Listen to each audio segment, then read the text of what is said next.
জন্মের সময় খালি হাতেই এই সুন্দর পৃথিবীতে আগমন হয় সবার। কোনো একটি নির্দিষ্ট লক্ষ্যকে কেন্দ্র করেই প্রতিটি মানুষ এই পৃথিবীতে জন্মগ্রহণ করে।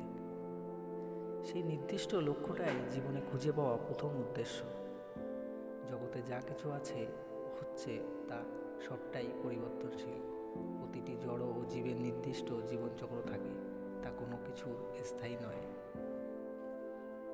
এটাই জীবনের সত্য। আমাদের কোনো কিছুই চিরস্থায়ী থাকে না।